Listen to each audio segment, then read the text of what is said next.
अब बात करेंगे नामकरण की, हेलोएल्केन का नामकरण। तो हेलोएल्केन के नामकरण की बेटा मुख्य रूप से दो पद्धतियाँ होती हैं, एक होती है सामान्य पद्धति और एक होती है अपनी IUPAC पद्धति। तो पहले चर्चा करेंगे हम सामान्य पद्धति की, इसकी बात करेंगे सामान्य पद्धति की। हेडिंग अपनी क्या है,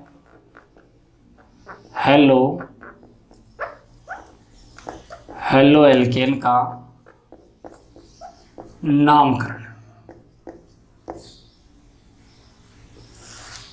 हेलोएल्केन का नामकरण, हेलोएल्केन के नामकरण की मुख्य रूप से दो सिस्टम होते हैं बेटा, दो पद्धतियां होती हैं। कितने सिस्टम होते हैं? दो पद्धतियां होती हैं, दो सिस्टम।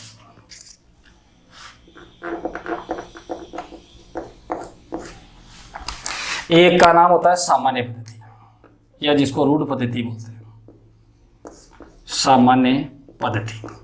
अब सामान्य पद्धति की जब भी बात करते हैं तो इससे पहले अपने को देखो कुछ छोटी छोटी बातें जाननी है। सामान्य पद्धति से पहले आपको देखो सबसे पहली जानकारी जो चाहिए वो चाहिए कि एल्किल समूह किसे कहते हैं। सबसे पहले अपने को ये जानना है कि एल्किल समूह किसे कहते हैं। एल्किल समूह, तो एल्किल समूह किसे कहते हैं बेटा? जैसे मान लो कोई एल्केन है, ये मान लो कोई एल्केन है, और अगर इस एल्केन में से मैं एक हाइड्रोजन परमाणु कम कर दूं तो बनने वाले समूह को क्या बोला जाता है? एल्किल समूह बोला जाता है। क्या बोला जाता है? एल्किल समूह। जैसे इसको क्या बोलोगे आप? एल्किल रखना है, क्योंकि इनका देखो बार बार हर चैप्टर में इनका यूज होगा। जब भी आप नामकरण की चर्चा करोगे तो इन एल्किल समूह की अपने को जरूरत पड़ेगी। ठीक है, तो सबसे पहले मैं आपको बता दूं कि एल्किल समूह कौन कौन से, बस इतने याद रखना है, ज़्यादा ध्यान में नहीं रखना है। तो देखो एल्किल समूह, जैसे मैं कुछ एग्जाम्पल लिख रहा हूँ फिर इनका नाम लिखना भी सिखा दूँगा। जैसे देखो CH3 CH2, कुछ एग्जाम्पल लिख रहा हूँ फिर इनका नाम लिखता हूँ। देखो CH2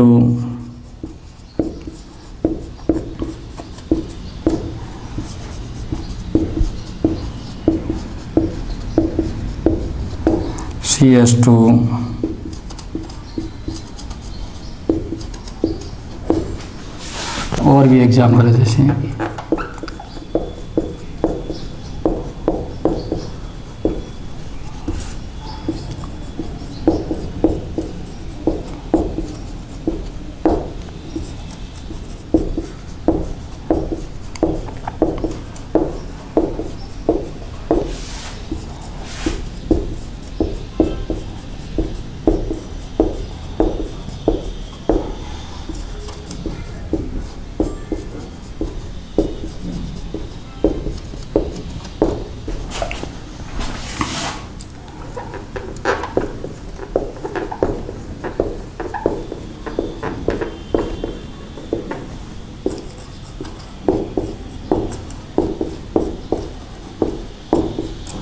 और कुछ स्पेशल टाइप के एल्किल समूह देखो, जैसे ये है एक, तो ये ध्यान में रखना है, अभी नाम बताऊंगा इसका।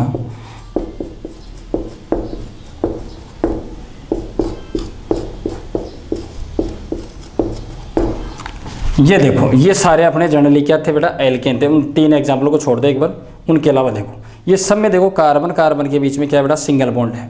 इसका मतलब सारे एल्केन थे, और इन सब की देखो एक एक वैलेंसी मैंने शेष छोड़ दिया है। इसका मतलब मैंने एल्केन में से एक हाइड्रोजन परमाणु क्या कर दिया है? कम कर दिया है। इसका मतलब ये सारे एल्किल समूह हैं। अब आप सब जानते हो कि जब आप एल्केन का नामकरण करते हो तो एल्केन के नामकरण में क्या करते हो? जैसे एक कार्बन होता है तो आप क्या लिखते हो? मेथ, एथ, प्रोप, ब्यूट, पेंट, ऐसे चलता है। ठीक है, और एंड में क्या लगाते हो? अनुलग्न। देखो कोई भी नाम होता है वो किस किस से मिलकर बना होता है? देखो एक तो होता है उसमें मूल शब्द है, मूल शब्द, और आगे क्या लगाते हो? उसके अनुलग्न। तो एल्केन का जब आप नाम लिखते हो, जैसे मान लो ये है, ये आपका एल्केन है क्योंकि हाइड्रोजन की संख्या कार्बन के दुगने से 2 अधिक है, तो ये एल्केन है, सीधी से पहचान सकते हो। ये शुरुआत में बताया था मैंने आपको। अब इसका नाम लिखना हो तो एक कार्बन के लिए मूल शब्द क्या लिखा जाता है बेटा? मेथ, और इसके एंड में अनुलग्न क्या लगाया जाता है? एन। तो मेथ प्लस एन क्या हो गया? मेथेन। इसका नाम क्या है? एल्किल समूह। ये तो एल्किल समूह भी बात तो हुई आएगी, एल का मतलब तो कार्बन की संख्या है। एक कार्बन होगा तो आप क्या लिख दोगे? मेथ। 2 कार्बन हो तो एथ, 3 हो तो प्रोप, 4 हो तो ब्यूट, 5 हो तो पेंट, ऐसे लिख सकते हो। ठीक है, और अनुलग्न क्या लगाओगे? जैसे एल्केन तो एन लगाते हो वहाँ, और इसमें क्या लगाओगे आप? एल्किल तो इल लगाओगे। तो इसमें कितने कार्बन है पहले ये पहचानो, इसमें कितने कार्बन है ये पहचानो पहले। एक कार्बन है तो एक कार्बन के लिए मूल शब्द क्या लिखोगे, मेथ। और अनुलग्न समय क्या लगाना आपको, इल लगाना है, तो क्या नाम हो गया, मेथिल।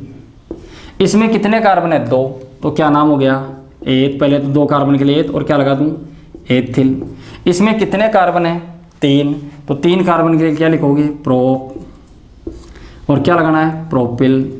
इसमें कितने कार्बन है, इसमें भी 3, बस कार्बन गिनने अपने को तो डायरेक्ट, और क्या लगाना है, एल्किल समूह के रूप में लिखना है, मेथिल, एथिल, प्रोपिल। ऐसे 3 कार्बन है तो इसका भी नाम क्या हो गया जनरली, प्रोपिल। इसमें कितने कार्बन है, 4, तो इसका नाम क्या हो गया, ब्यूटिल। इसका भी, इसमें भी कितने कार्बन है, 4, तो इसका भी नाम क्या हो गया, ब्यूटिल। इसमें भी कितने कार्बन है, 4, तो इसका भी जनरली नाम क्या हो गया, ब्यूटिल।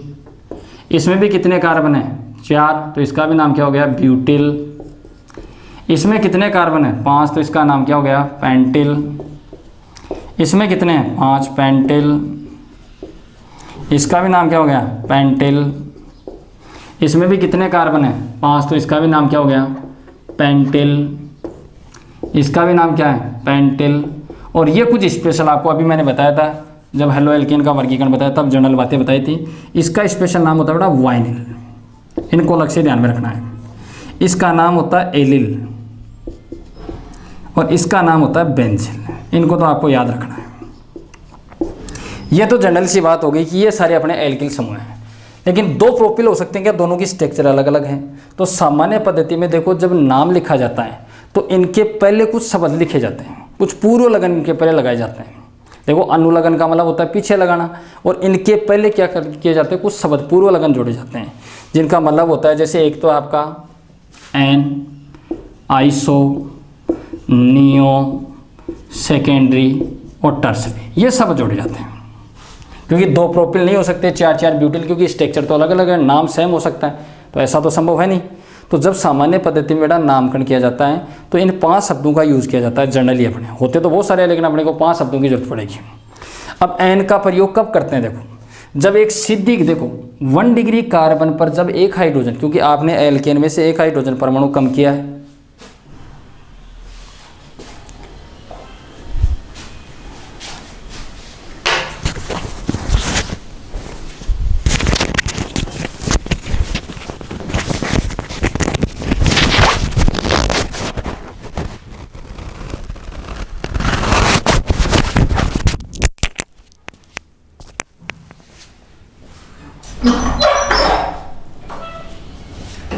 पागल हो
एक बार दे मत चालू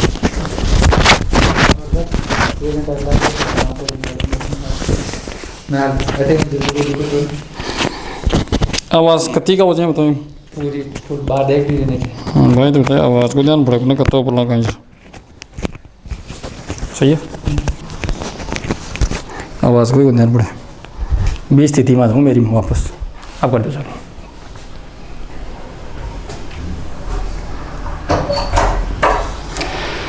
हाँ बेटा देखो अभी अपने लास्ट टाइम क्या चल रहा था कि सामान्य पद्धति में नामकरण कैसे किया जाता है। तो सामान्य पद्धति में नामकरण का देखो मैंने सीधा सा तरीका बताया था कि सबसे पहले अपने को एल्किल समूह किसे कहते हैं अभी मैंने आपको बता दिया कि अगर किसी भी एल्केन में से एक हाइड्रोजन परमाणु कम कर दिया जाए तो बनने वाले यौगिक को क्या कहा जाता है?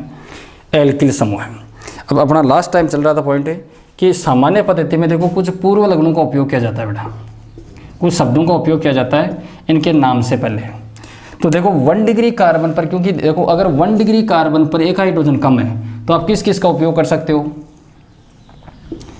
अगर 1 डिग्री कार्बन पर एक हाइड्रोजन परमाणु कम है, एक हाइड्रोजन परमाणु कम हो तो आप एन का भी प्रयोग कर सकते हो, आइसो का भी प्रयोग कर सकते हो, नियो का भी प्रयोग कर सकते हो।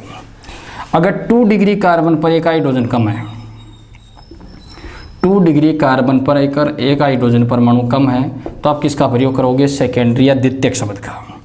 और अगर 3 डिग्री कार्बन पर एक हाइड्रोजन परमाणु कम है तो आप किसका प्रयोग करोगे? तृतीयक या टर्सरी शब्द का प्रयोग करोगे।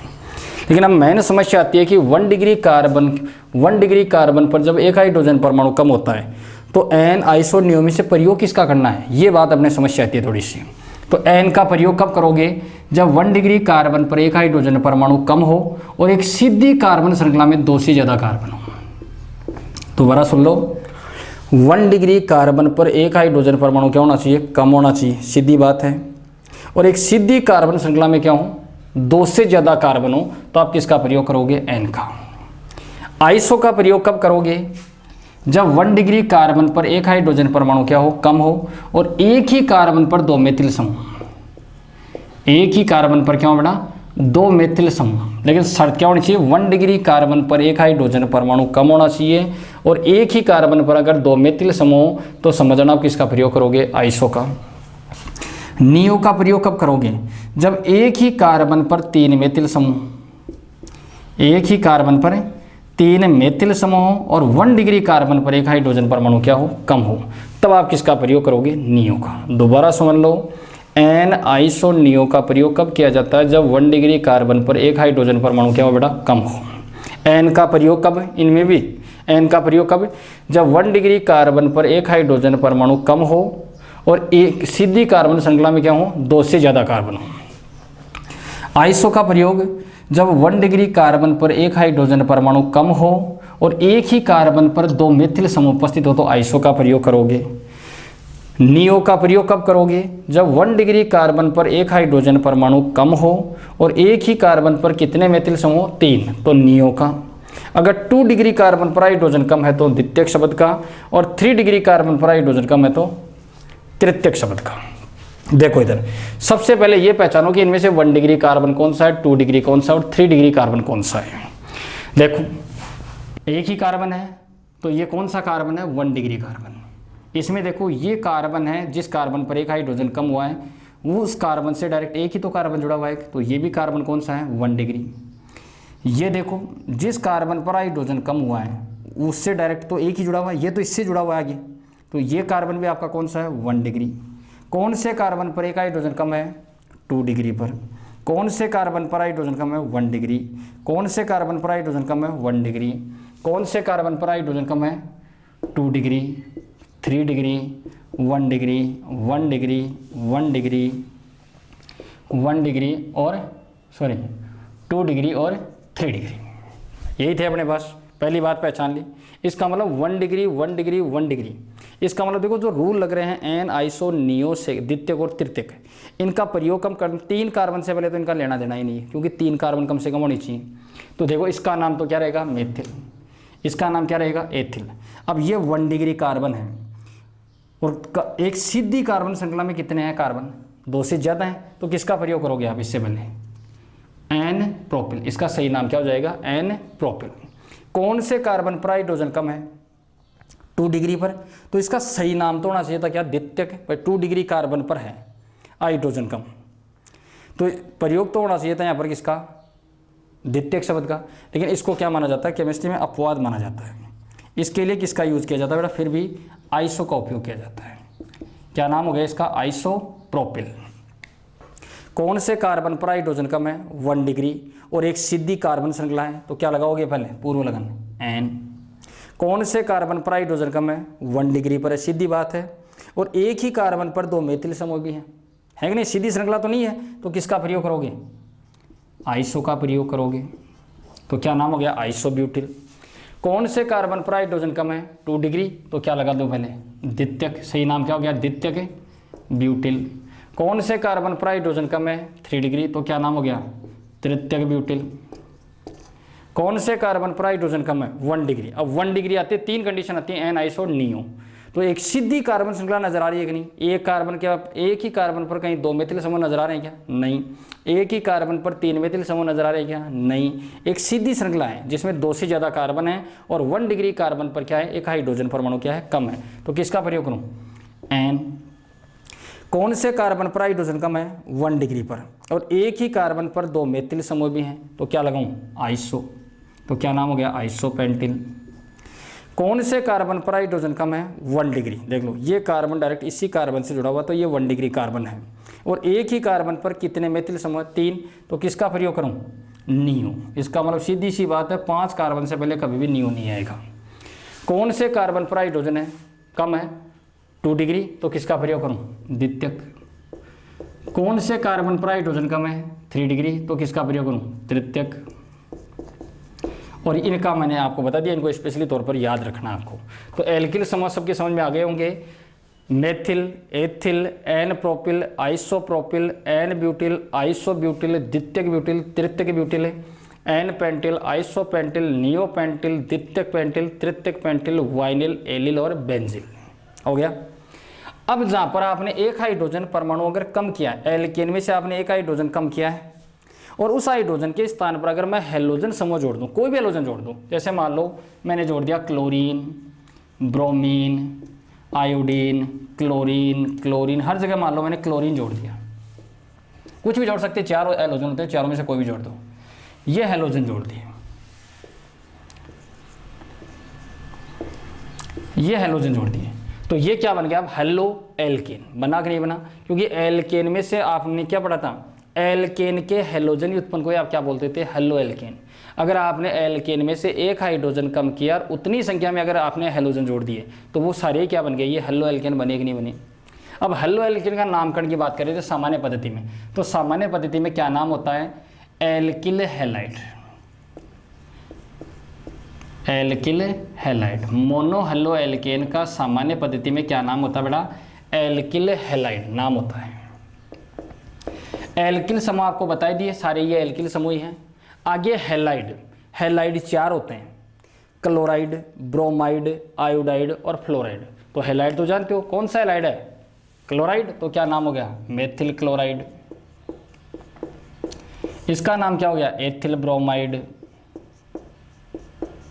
इसका नाम क्या हो गया प्रोपिल आयोडाइड। अब समय क्लोरीन ही है, तो आगे एल्किल समूह का नाम तो जानते हो आप, क्या नाम हो गया isopropyl chloride, n butyl chloride, isobutyl chloride, द्वितीयक ब्यूटिल क्लोराइड, तृतीयक butyl chloride, n pentyl chloride, isopentyl chloride, neopentyl chloride, बस क्लोराइड जोड़ना गया, द्वितीयक पेंटिल क्लोराइड, तृतीयक pentyl chloride, vinyl chloride, allyl chloride और बेंजिल क्लोराइड। कर सकते हो कि नहीं भाई। लेकिन अपने को देखो हर चैप्टर में, जैसे अगला चैप्टर अपना एल्कोहल वाला, तो उसमें केवल अपने को केवल यहाँ पर ओ है जोड़ते, उसका नाम क्या होगा एल्किल एल्कोहल। तो केवल क्या जोड़ना है methyl alcohol, ethyl alcohol, n propyl alcohol, बस ये चेंज करना है। तो एल्किल समूह अपने को ध्यान में रखना है बेटा। एल्किल समूह एग्जाम में पूछ ले, एथिल क्लोराइड का सूत्र लिखो, तो एथिल समूह का आपको सूत्र आना चाहिए, सीधी बात है। तो ये एल्किल समूह चाहे समझ में आ गए हो तो ठीक है, नहीं इनको ध्यान में रखना बेटा, देखो याद रखना इनको। दोबारा समझ लो, एल्किल समूह किसे कहते हैं, अगर आप एल्केन में से एक हाइड्रोजन परमाणु कम कर दोगे तो बनने वाले जितने भी समूह होंगे वो सारे क्या कहलाएंगे एल्किल समूह। और उस हाइड्रोजन के स्थान पर अगर आपने कोई हेलोजन समूह जोड़ दिया तो वो सारे क्या बन जाएंगे हेलो एल्केन। और हेलो एल्केन का सामान्य पद्धति में नाम क्या होता है एल्किल हैलाइड। अगर एक कार्बन है उस कंपाउंड में तो उसका नाम हो जाएगा, एक के लिए क्या लगाओगे मेथिल, एथिल, 3 है तो प्रोपिल, ब्यूटिल, पेंटिल, ऐसे चलेगा, हेक्सिल, हेप्टिल, ऑक्टिल, चलता रहेगा। ये कर सकते हो आराम से। अब बात करते हैं इन्हीं का हम IUPAC नाम लिखेंगे बेटा, कि IUPAC नाम कैसे, क्योंकि ज़्यादातर एग्जाम में IUPAC नाम ही पूछे जाते हैं। तो IUPAC नाम कैसे लिखोगे वो देखते हैं। ये तो इनके सामान्य नाम जो एग्जाम्पल ये इन्हीं के IUPAC नाम लिखने हैं अपने को।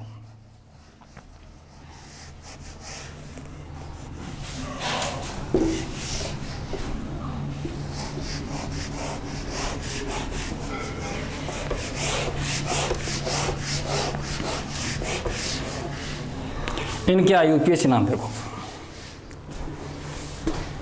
देखो मोनो हल्लो एल्केन का जो आईयूपीएसी नाम होता है वो क्या नाम होता है? Generally halo alkane. नाम क्या होता है? हल्लो एल्केन, ये नाम होता है। अब इसी चैप्टर की बात नहीं, किसी भी कंपाउंड का अगर आपको आईयूपीएसी नाम लिखना हो तो आपको तो दो तो नियम और एक फॉर्मूले को फॉलो करना है, और 11th क्लास में वैसे पढ़ कर आए हो आप। तो फॉर्मूला क्या देखो, सबसे पहला काम क्या होता है अपना? सबसे लंबी कार्बन श्रृंखला का चयन करना। पहला काम ये होता है, सबसे लंबी कार्बन श्रृंखला का चयन करना।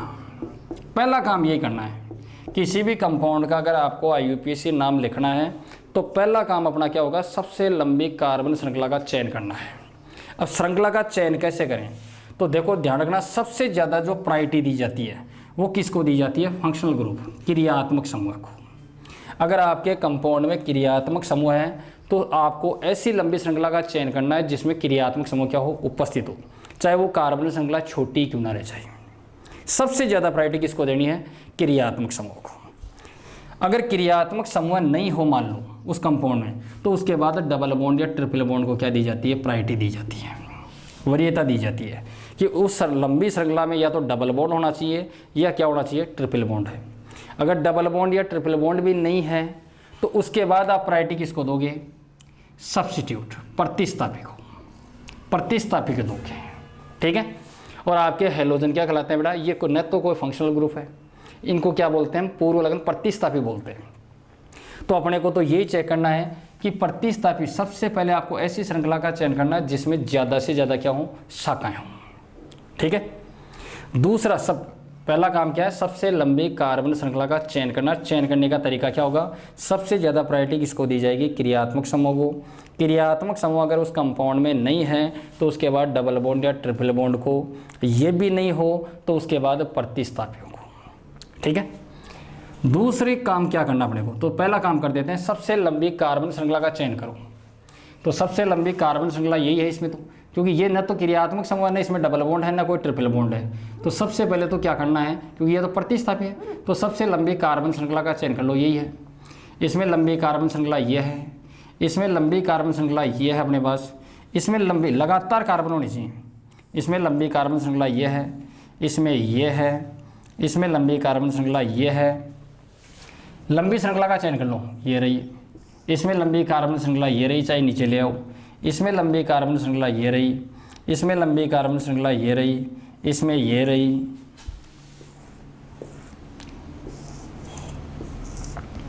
अब डबल बॉन्ड हो रहा। अब देखो इसमें, इनमें तो कोई डबल बॉन्ड नहीं था, ना क्रियात्मक समूह था, इसमें डबल बॉन्ड आ गया।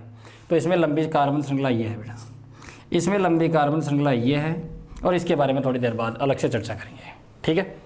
ये हो गया अपने पास। दूसरा काम क्या करना है अपने को? दूसरा काम होता है बेटा नंबरिंग।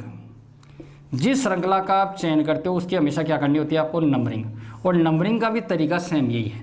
सबसे ज़्यादा प्रायोरिटी आपको किसको देनी है? क्रियात्मक समूह को। अगर क्रियात्मक समूह नहीं है तो आप उस साइड से नंबरिंग करोगे जिधर से डबल बॉन्ड या ट्रिपल बॉन्ड को क्या मिले? न्यूनतम अंक। और वो भी नहीं है तो उसके बाद आप उस साइड से नंबरिंग करोगे जिधर से प्रतिस्थापी को क्या मिले? न्यूनतम अंक मिले। तो देखो इसमें तो एक ही कार्बन है। अब इधर से देखो ये प्रतिस्थापी समूह है, तो इधर से तो इसको कितना नंबर मिल रहा है? 2, और इधर से 1। तो नंबरिंग हमेशा उस साइड से की जाती है जिधर से प्रतिस्थापी समूह को क्या मिले? न्यूनतम अंक। तो 1 और ये क्या हो गया? 2। 1 2 3 1 2 3 1 2 3 4। इसमें देखो इधर प्रतिस्थापी कितने नंबर पर? 2, और इधर से प्रतिस्थापी कितने नंबर पर? 1। तो किधर से करोगे? इधर से 1 2 और 3। इसमें प्रतिस्थापी समूह कितने नंबर पर? इस साइड से 3 नंबर, और इधर से 2 नंबर। तो किधर से करोगे? जिधर से लोवेस्ट नंबर मिले। तो 1 2 3 4 1 2 3 1 2 3 4 5 1 2 3 4 1 2 3।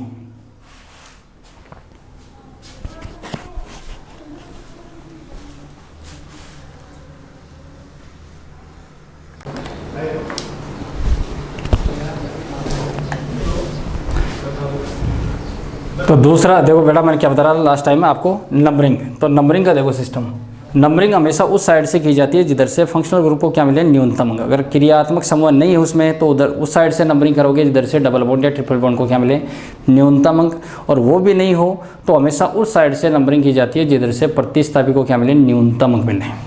तो नंबरिंग हमने बता दी थी, जैसे इधर से प्रतिस्थापी कितने नंबर पर, 4 नंबर, और इधर से 2 नंबर, तो लोवेस्ट नंबर जिधर से मिलेगा उसी साइड से क्या करोगे आप, नंबरिंग 1 2 3 4 और 5, 1 2 3 4।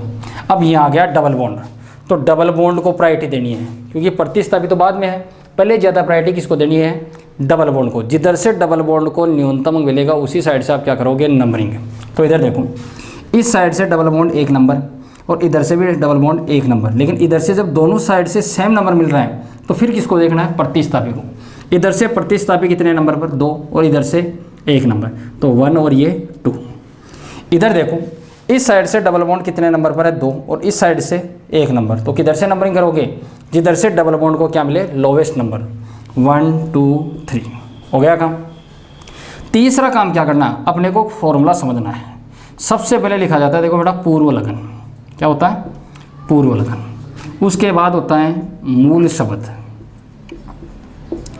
उसके बाद होता है अनुलग्न फर्स्ट, और उसके बाद होता है अनुलग्न सेकंड। पूर्व लगन, पूर्व लगन का मतलब होता है कि आपने जिस श्रृंखला का चयन किया है उस जिस कार्बन श्रृंखला का आपने चयन किया उसको क्या बोला जाता है बेटा, मुख्य कार्बन श्रृंखला बोला जाता है, मुख्य श्रृंखला बोला जाता है। क्या बोला जाता है, मुख्य श्रृंखला। और इस मुख्य श्रृंखला से निकलने वाली जो शाखाएं होती हैं, जो प्रतिस्थापी होते हैं, उनको हमेशा किस रूप में लिखना होता है, पूर्व लगन के रूप में। तो यहाँ लिख सकते हो आप आराम शॉर्ट में कि मुख्य श्रृंखला से, मुख्य श्रृंखला से, मुख्य श्रृंखला से निकलने वाली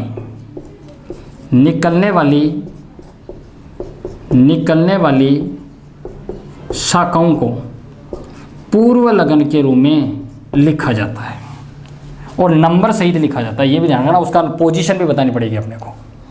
दूसरी बात है मूल शब्द। मूल शब्द का मतलब होता है कि आपने जिस श्रृंखला का चयन किया, मुख्य श्रृंखला का, या जनक श्रृंखला बोलते हैं उसको, उस मुख्य श्रृंखला में कुल कार्बन कितने हैं। तो मुख्य श्रृंखला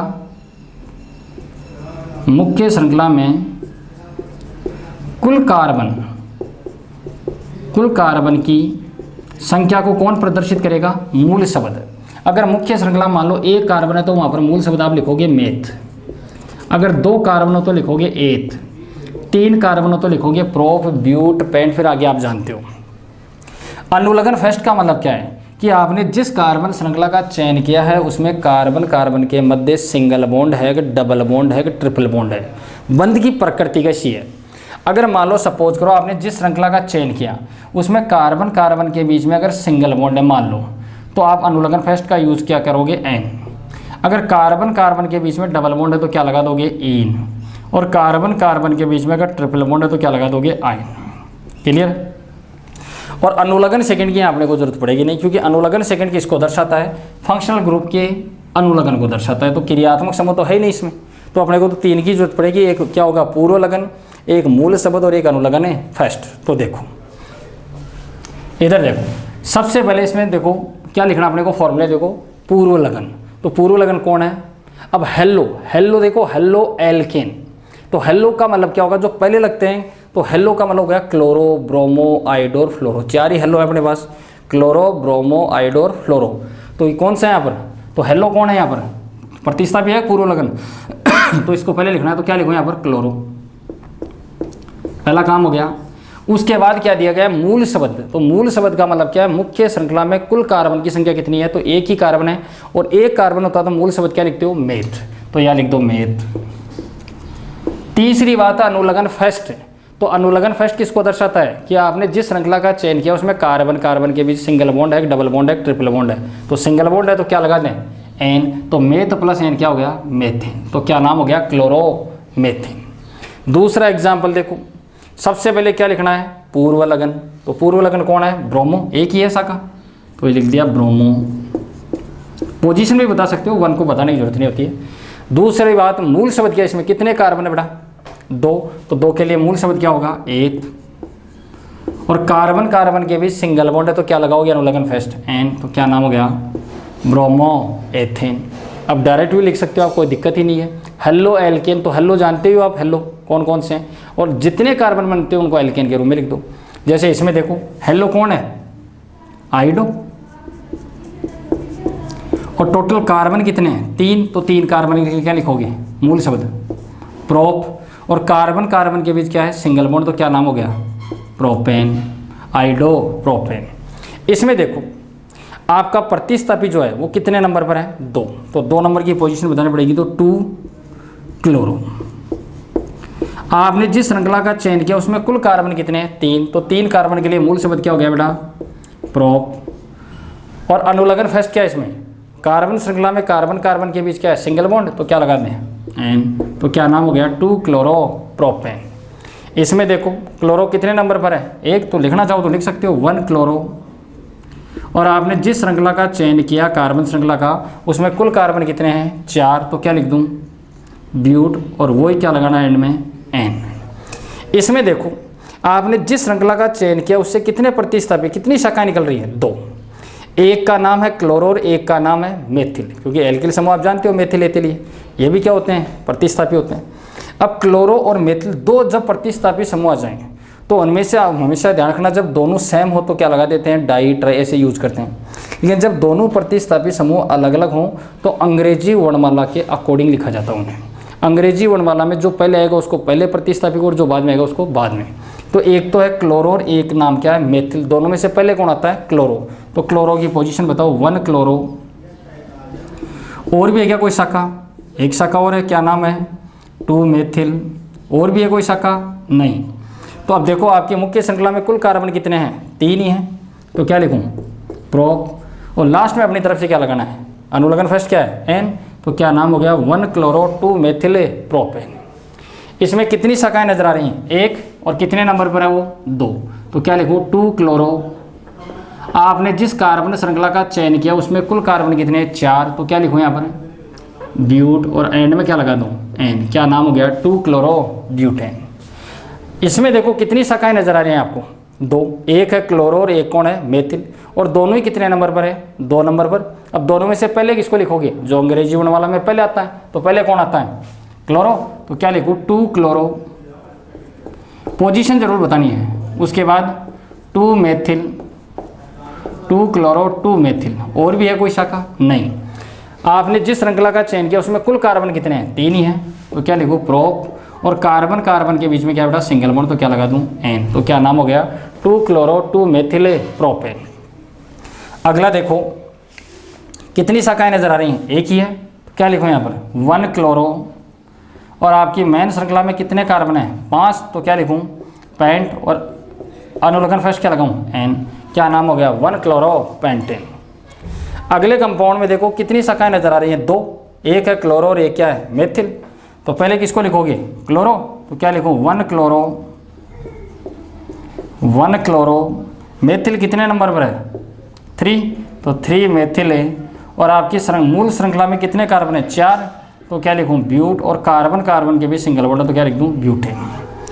अगले कंपाउंड में कितनी शाखाएं नजर आ रही हैं 3, और कितने प्रकार की हैं 2 प्रकार की हैं, एक क्लोरो और एक मेथिल। दोनों में से पहले कौन आता है बेटा क्लोरो, तो क्या लिखूँगा यहाँ पर 1 क्लोरो।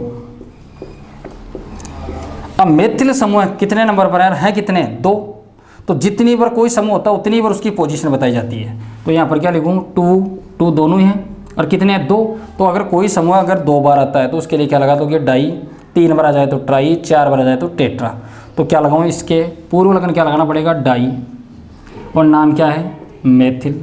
और भी है कोई शाखा नहीं, क्या लिख दूँ प्रोपेन। अगला कंपाउंड देखो कितनी शाखाएं नजर आ रही हैं 1, तो क्या नाम हो गया अब सीधा लिख देते हैं 2 क्लोरो और 5 कार्बन है, तो कौन सा एल्केन बनेगा पेंटेन। अगले में कितनी शाखाएं हैं, तो क्या नाम हो गया 2 क्लोरो 2 मेथिल ब्यूटेन। इसकी बात करते हैं, तो इसमें सबसे पहले प्रतिस्थापी कितने नंबर पर बेटा 1 नंबर, तो लिख दिया 1 क्लोरो 1 क्लोरो। आपकी जो मेन श्रृंखला मुख्य श्रृंखला उसमें कितने कार्बन है 2, तो क्या लिखूँ यहाँ पर 1 लिख दिया। और कार्बन कार्बन के बीच में देखो डबल बॉन्ड है, तो क्या लगाना है इन, और इसकी पोजीशन भी बतानी होती है, नहीं बताओ तो भी एक नंबर को बताने की जरूरत नहीं होती है, लेकिन बताओ तो बता सकते हो कितने नंबर पर है, क्योंकि डबल बॉन्ड और ट्रिपल बॉन्ड होते हैं वो हमेशा दो कार्बनों के बीच में होते हैं, तो उनके 2 नंबर होते हैं, और नंबर हमेशा कौन सा लिखा जाता है, लोवेस्ट नंबर लिखा जाता है। तो 1 और 2 के बीच में तो लोवेस्ट नंबर कौन सा है, 1, तो क्या लिखूँ, ए तो 1, और अनुलग्न फर्स्ट क्या लगाना है, इन। अगले में देखो कितनी शाखाएं निकल रही हैं, 1, तो क्या लिखूँ यहाँ पर 3 क्लोरो, मूल शब्द क्या है, प्रोप, और कितने नंबर पर है डबल बॉन्ड, 1 और 2 के बीच में, तो कौन सा नंबर लिखना है, लोवेस्ट, तो क्या नाम हो गया 3 क्लोरो, या तो प्रोपिन लिख दो, और यह क्या लिखोगे 3 क्लोरो प्रोप 1 इन। अब ये कंपाउंड बचा है, जब आपके कंपाउंड में देखो एलिफेटिक और एरोमेटिक, देखो एक तो आपके साइक्लिक, कहने का मतलब एक तो एरोमेटिक रिंग हो और एक ओपन चैन हो, तो हमेशा प्रायोरिटी उस श्रृंखला को दी जाती है जिसमें या तो क्रियात्मक समूह उपस्थित हो या उसमें प्रतिस्थापी समूह उपस्थित हो। तो इधर देखो ए कार्बन श्रृंखला ये है, ये तो क्या हो गई साइक्लिक चक्रीय, और ये क्या है अचक्रीय। तो जब भी किसी कंपाउंड में चक्रीय और अचक्रीय दोनों श्रृंखलाएं उपस्थित हो तो हमेशा उस श्रृंखला को प्रायोरिटी देनी है जिसमें या तो क्रियात्मक समूह हो या जिसमें क्या हो प्रतिस्थापी समूह उपस्थित हो। तो इसमें कौन सी श्रृंखला में, देखो चक्रीय श्रृंखला में तो कुछ भी जुड़ा हुआ नहीं है, लेकिन अचक्रीय श्रृंखला, इसमें मुख्य श्रृंखला यही तो है अपने पास, इसकी नंबरिंग कर लो, एक ही कार्बन है तो कितनी शाखाएं नजर आ रही हैं, 2। अब जब बेंजीन देखो शाखा के रूप में होता है, प्रतिस्थापी के रूप में, तो इसका नाम होता है फेनिल, और फेनिल पी से चालू होता है, और ये है क्लोरो, तो क्या लिखूं 1 क्लोरो 1 फेनिल। अब मुख्य श्रृंखला में कितने कार्बन है, 1, तो एक कार्बन के लिए मूल शब्द क्या होगा मेथ, और सिंगल बॉन्ड है तो क्या लगा दूं एन, तो 1 क्लोरो 1 फेनिल मेथिन इसका नाम हो गया। कर सकते हो, दोबारा सुन लो, IUPAC नामकरण जब करोगे तो पहला काम किसी भी कंपाउंड का करो, इसी का नहीं किसी का भी, पहला काम होता है सबसे लंबी कार्बन श्रृंखला का चयन करना। चयन करने का तरीका क्या होता है, सबसे ज़्यादा प्रायोरिटी दी जाती है बेटा क्रियात्मक समूह को, अगर क्रियात्मक समूह नहीं है तो उसके बाद प्रायोरिटी दी जाती है डबल बॉन्ड या ट्रिपल बॉन्ड को, और ये भी नहीं हो तो उसके बाद प्रायोरिटी दी जाती है प्रतिस्थापियों को। आपको हमेशा ऐसी श्रृंखला का चयन करना होगा जब जिसमें ज़्यादा से ज़्यादा क्या हो शाखाएं। पहला काम हो गया। दूसरा काम होता है जिस श्रृंखला का आप चयन करते हो उसकी क्या करनी होती है बेटा, नंबरिंग करनी होती है। और नंबरिंग का तरीका क्या होता है कि सबसे ज़्यादा प्रायोरिटी किसको दी जाती है, क्रियात्मक समूह को। क्रियात्मक समूह ने तो तरीका वो का वही है, डबल बॉन्ड या ट्रिपल बॉन्ड की तरह हमेशा क्या मिलना चाहिए उसको, लोवेस्ट नंबर। और वो भी नहीं हो तो हमेशा नंबरिंग उस साइड से करोगे जिधर से प्रतिस्थापियों को क्या मिले, न्यूनतम मिले। और तीसरी बात, इस फॉर्मूले को समझ लेना कि सबसे पहले क्या लिखा जाता है, पूर्व लगन। और पूर्व लगन का मतलब होता है अपने जिस श्रृंखला का चयन करते हो उस श्रृंखला में उस श्रृंखला में मुख्य श्रृंखला से निकलने वाली शाखाएं कितनी हैं, उन शाखाओं को हमेशा किस रूप में लिखा जाता है, पूर्व लगन के रूप में। मूल शब्द का मतलब क्या हुआ कि आपने जिस श्रृंखला का चयन किया उसमें कुल कार्बन कितने हैं। अनुलग्न फर्स्ट किसको बताएगा, आपने जिस मुख्य जनक श्रृंखला का चयन किया है उसमें कार्बन के बीच सिंगल बॉन्ड है, डबल बॉन्ड है, ट्रिपल बॉन्ड है। अगर सिंगल बॉन्ड है तो अनुलग्न फर्स्ट क्या हो जाएगा, एन, डबल बॉन्ड है तो इन, और ट्रिपल बॉन्ड हो तो आइन। और अनुलग्न सेकंड किसके बारे में बताता है, आपके क्रियात्मक समूह के अनुलग्न के बारे में बताता है, जो 11th में आपने एक टेबल पढ़ी होगी।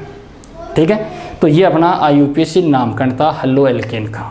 ठीक है, अब हेलो एल्केन सबसे पहले हम पढ़ेंगे हेलो एल्केन के बनाने की विधियाँ। इससे पहले एक छोटा सा पॉइंट है कि आपके जितने भी हेलो एल्केन हैं इनमें CH बंध की प्रकृति कैसी होती है। तो अगला अपना नया पॉइंट है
CH बंध की प्रकृति।